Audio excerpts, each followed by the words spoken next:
Oke, Assalamualaikum warahmatullahi wabarakatuh.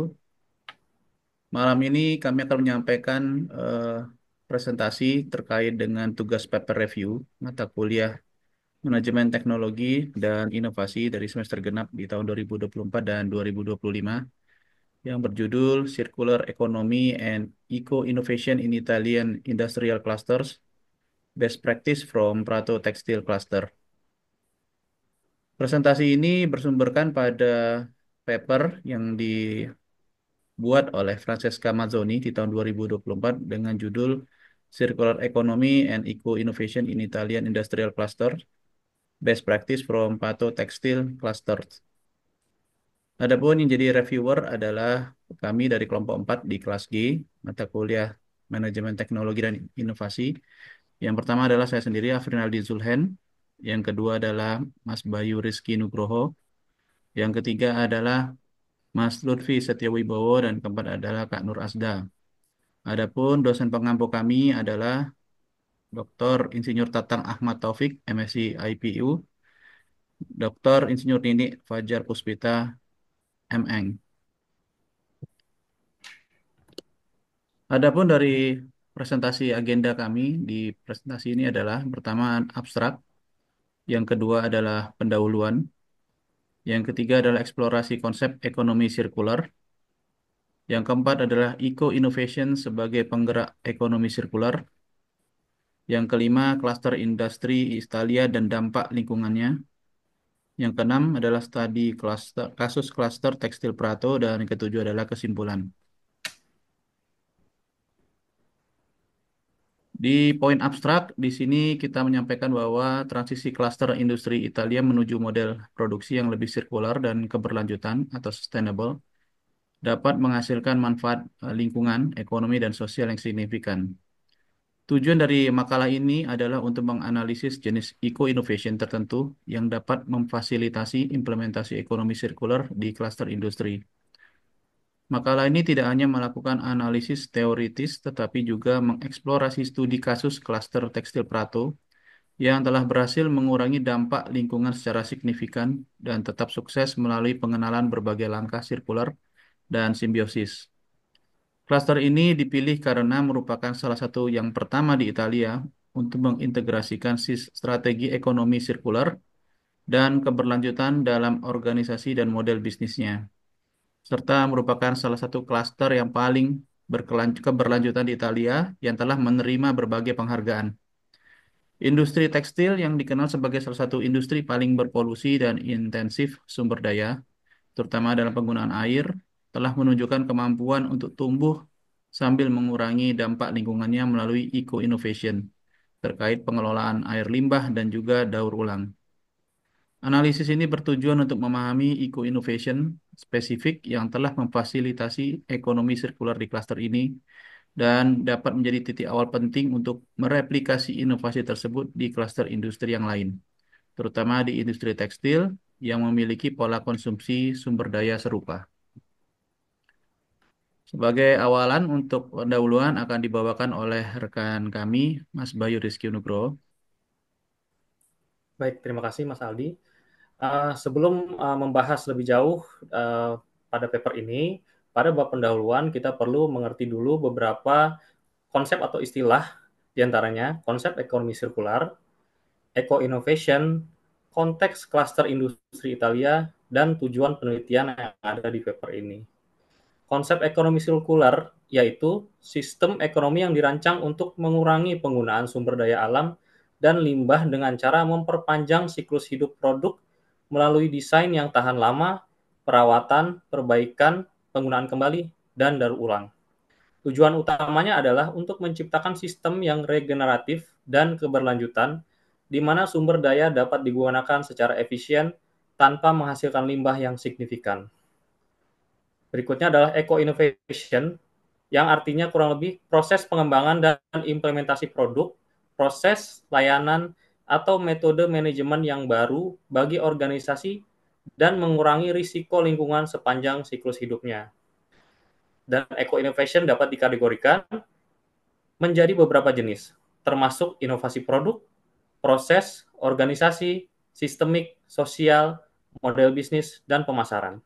Eco-innovation sangat penting dalam mendorong ekonomi sirkular karena dapat membantu perusahaan mengurangi dampak lingkungan sambil meningkatkan efisiensi dan keberlanjutan. Konteks klaster industri Italia. Konteks ini dipilih sebagai studi kasus karena kemampuan mereka dalam mengimplementasikan strategi sirkular dan keberlanjutan.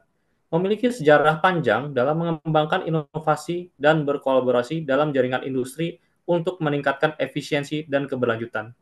Penelitian ini mengeksplorasi bagaimana interaksi antar perusahaan dalam klaster industri dapat memfasilitasi implementasi ekonomi sirkular dan inovasi. Tujuan penelitian untuk mengeksplorasi bagaimana klaster industri Italia, khususnya klaster tekstil Prato, mengimplementasikan strategi ekonomi sirkular dan eco-innovation untuk meningkatkan keberlanjutan lingkungan serta ekonomi dan untuk mengidentifikasi praktik terbaik yang dapat diadopsi oleh klaster industri lainnya untuk mencapai tujuan yang sama. Baik, bab selanjutnya adalah eksplorasi konsep ekonomi sirkular. Definisi dan sejarah ekonomi sirkular. Baik, untuk definisi, sistem regeneratif yang mengurangi input sumber daya dan limbah dengan cara memperpanjang siklus hidup produk melalui desain yang tahan lama, perawatan, perbaikan, penggunaan kembali, dan daur ulang. Memiliki sejarah, konsep ini mulai mendapatkan perhatian luas sejak akhir tahun 1970-an. Tetapi baru-baru ini mendapatkan perhatian yang lebih besar dari akademisi dan praktisi. Tingkat implementasi ekonomi sirkular.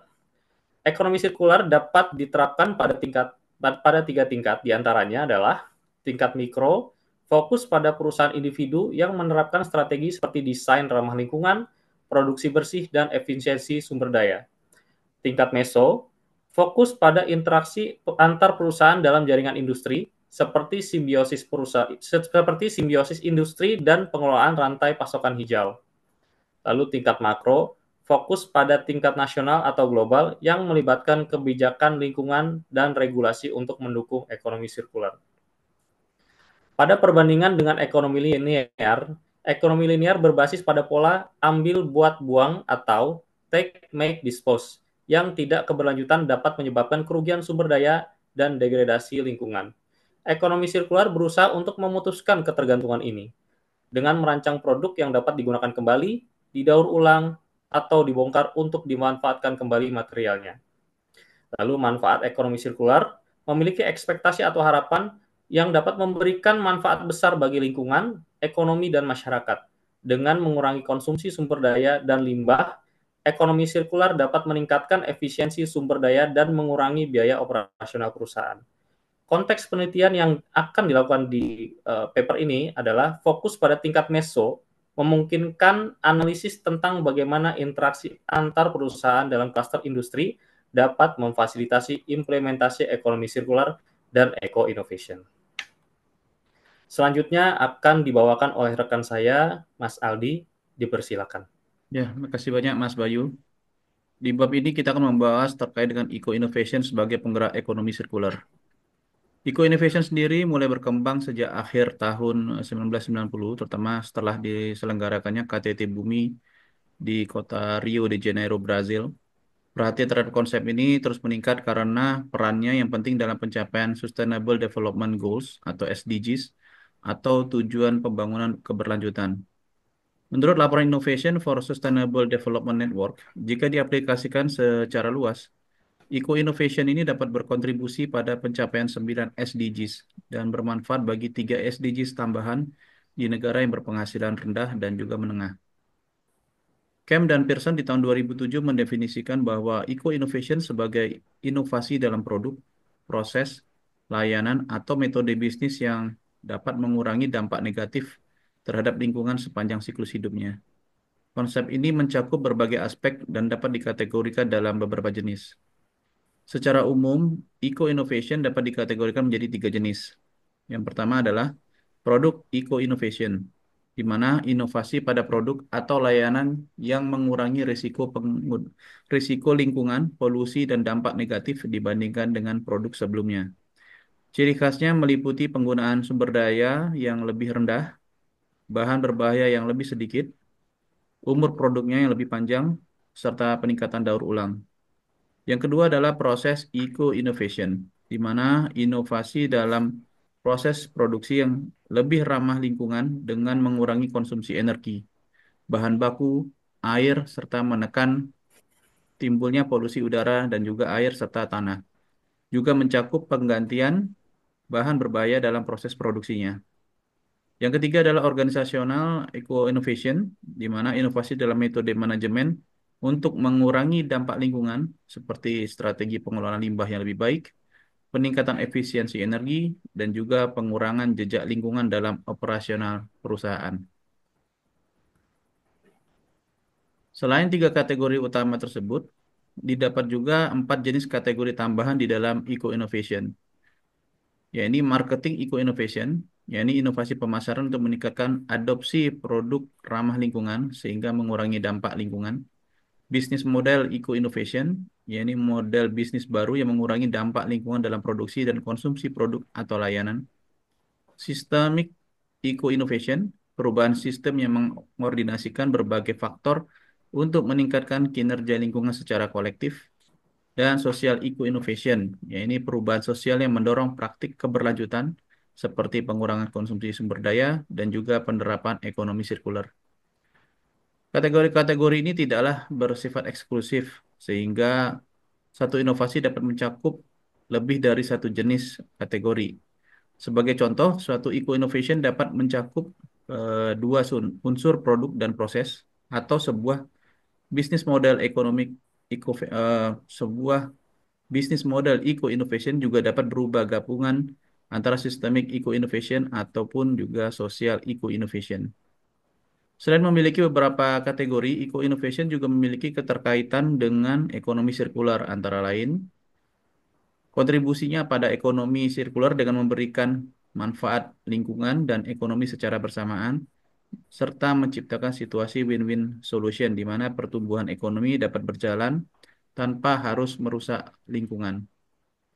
Di sisi lain, menurut Pop et al. Di tahun 2020, teknologi juga memiliki peranan dalam perkembangan ekonomi sirkular.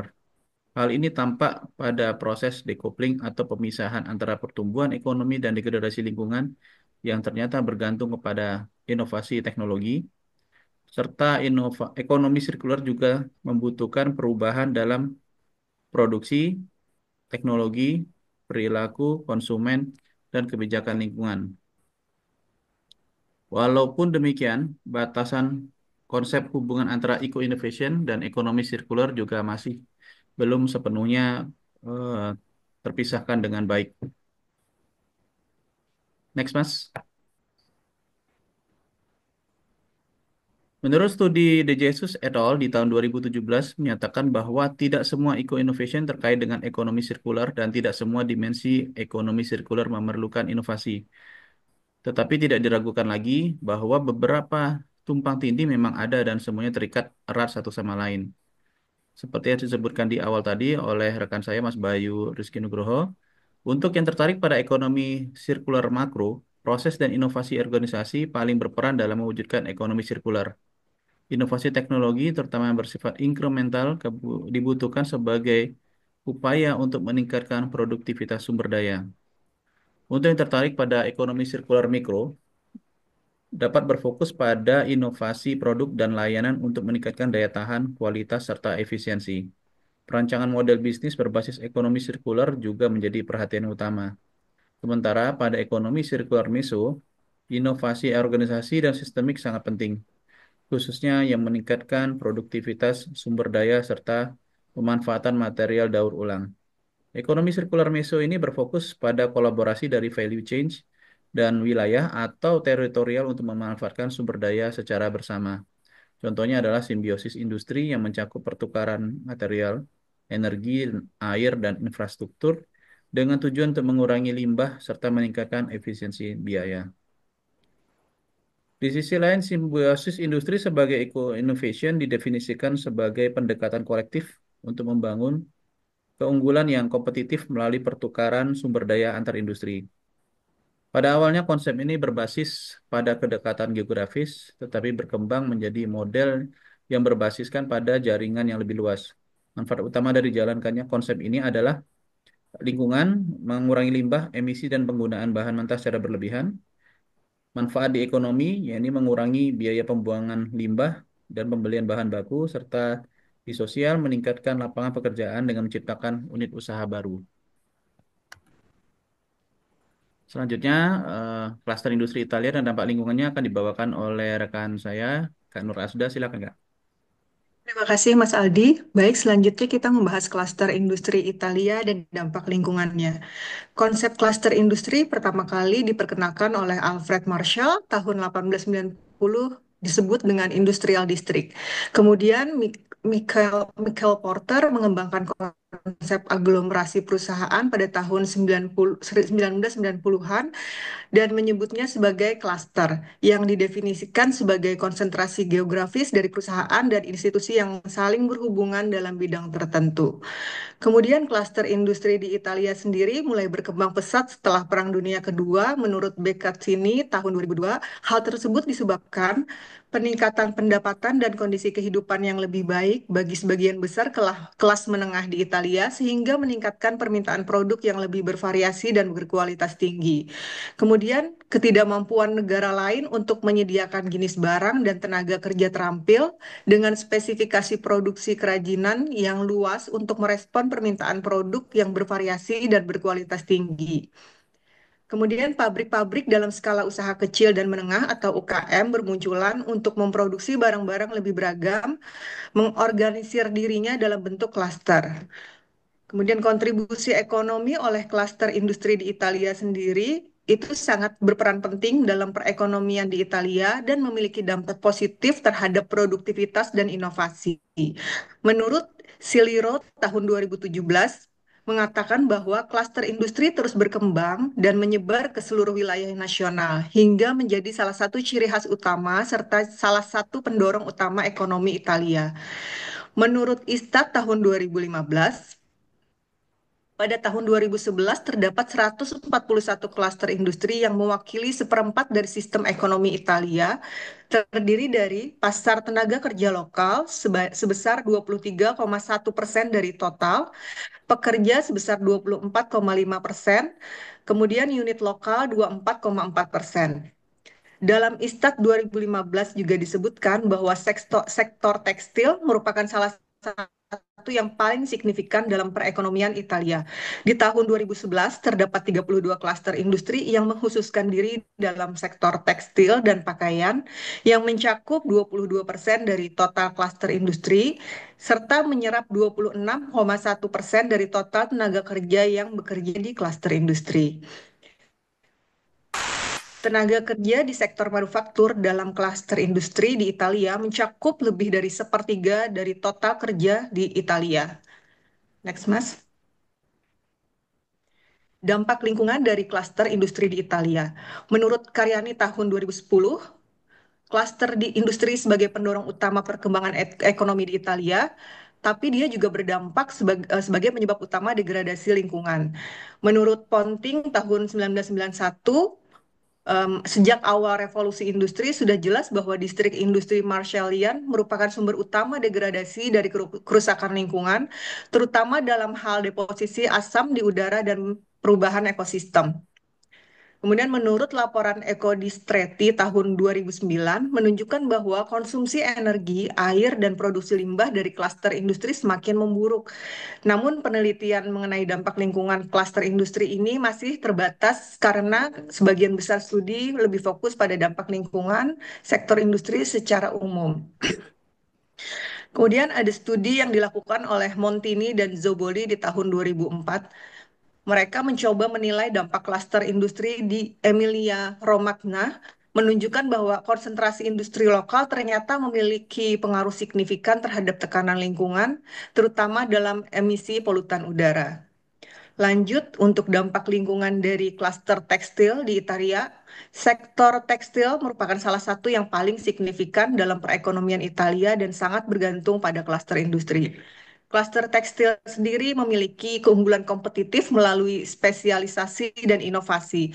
Namun, industri ini juga memiliki dampak lingkungan yang besar seperti konsumsi sumber daya, menggunakan bahan baku dalam jumlah besar, baik yang terbarukan atau serat alami maupun tidak terbarukan, yaitu menggunakan serat sintesis yang berbasis minyak. Kemudian dampak lingkungan untuk konsumsi dari polusi air.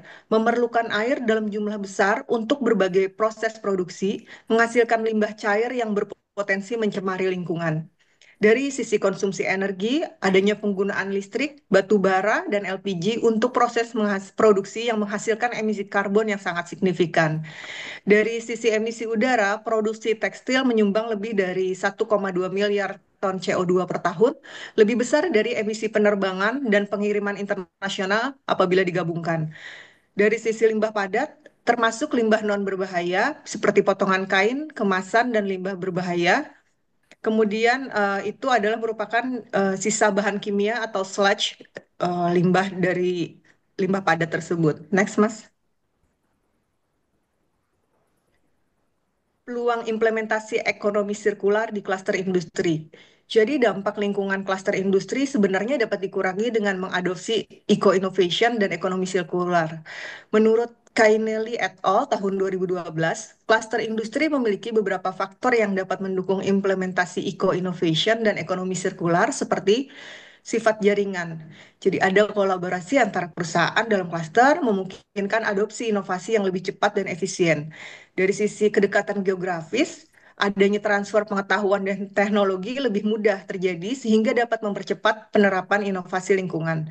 Dengan strategi yang tepat, industri dapat bertransformasi menuju model produksi yang lebih keberlanjutan.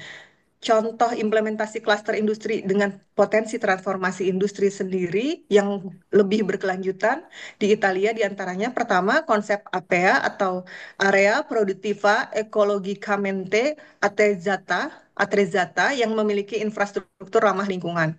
Yang kedua, Prato First Industrial Macro Lotto dengan penerapan eco-innovation yang berbasis ekonomi sirkular.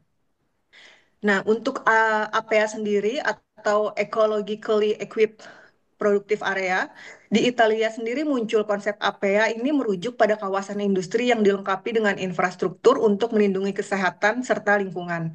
APEA sendiri didukung oleh kebijakan pemerintah sejak tahun 1998, di mana pemerintah mewajibkan setiap wilayah mengatur kawasan industri yang dilengkapi dengan infrastruktur yang menjamin perlindungan kesehatan dan lingkungan. Ini disampaikan oleh ISPA tahun 2014, ISPRA tahun 2014. APEA bisa dievaluasi berdasarkan berbagai parameter, termasuk pengelolaan limbah, teknologi ramah lingkungan, dan sertifikasi lingkungan. Namun tidak semua APEA menerapkan prinsip ekonomi sirkular secara menyeluruh, sehingga tidak semua dapat dianggap sebagai klaster sirkular. Nah, konsep APEA dan berbagai praktek keberlanjutan di klaster industri menunjukkan bahwa dengan strategi yang tepat, industri bisa bertransformasi menuju model produksi yang lebih keberlanjutan. Next akan disampaikan oleh rekan saya, Mas Lutfi. Silakan, Mas. Selanjutnya berkaitan dengan studi kasus klaster tekstil Prato.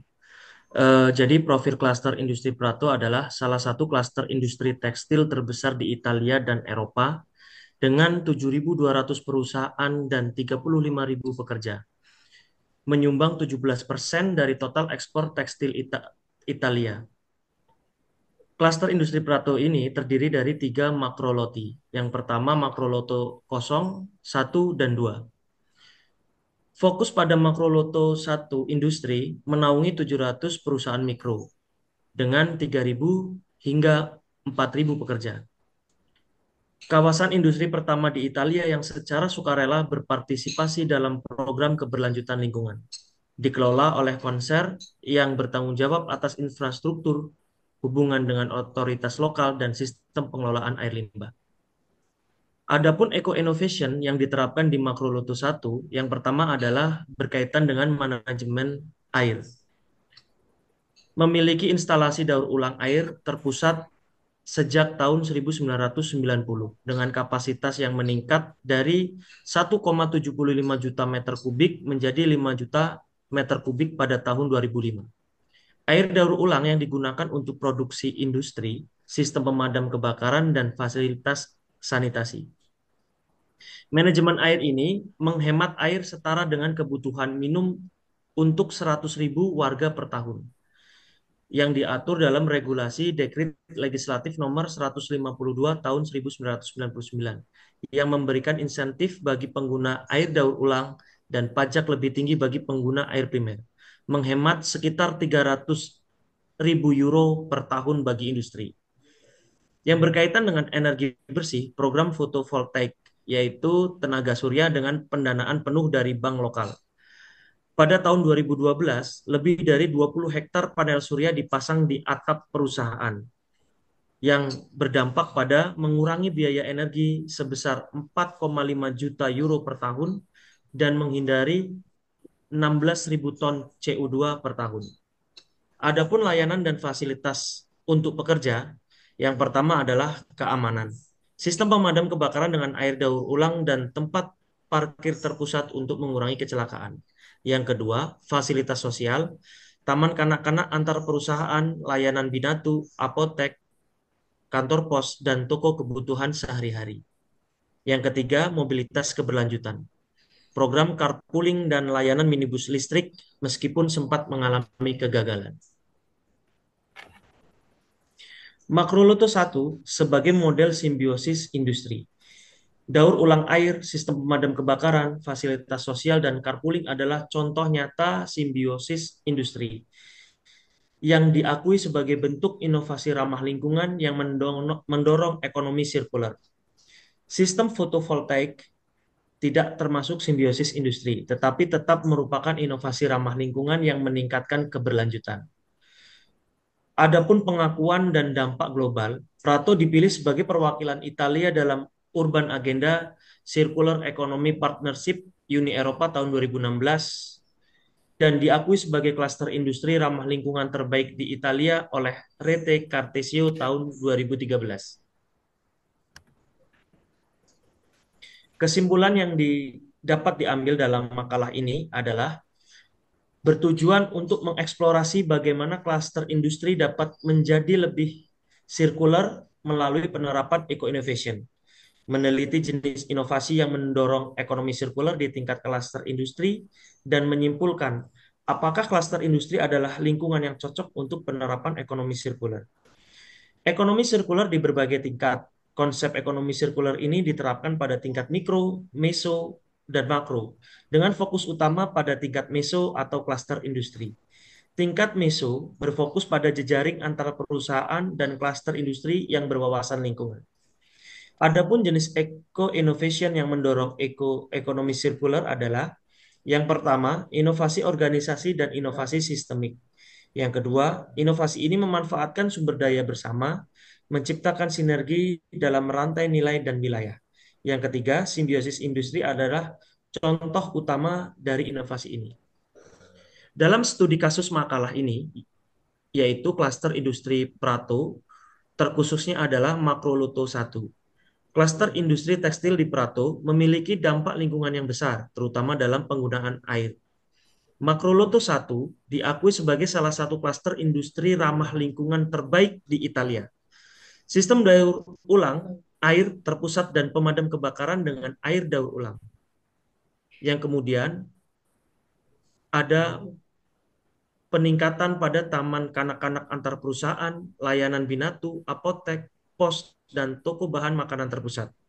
Area parkir terpusat dan layanan berbagi kendaraan serta carpooling. Klaster industri sebagai lingkungan untuk ekonomi sirkular merupakan lingkungan yang cocok untuk menerapkan inovasi ramah lingkungan, terutama inovasi sistemik, karena kedekatan geografis dan sistem jaringan yang kuat antar perusahaan. Menurut Kak Chainelli et al. 2012, berpendapat bahwa klaster industri memfasilitasi penerapan inovasi sistemik ramah lingkungan yang mendorong ekonomi sirkular. Jika klaster industri di Italia beralih ke ekonomi sirkular, dampaknya dapat sangat signifikan dalam mengurangi dampak lingkungan dan memberikan manfaat ekonomi dan sosial.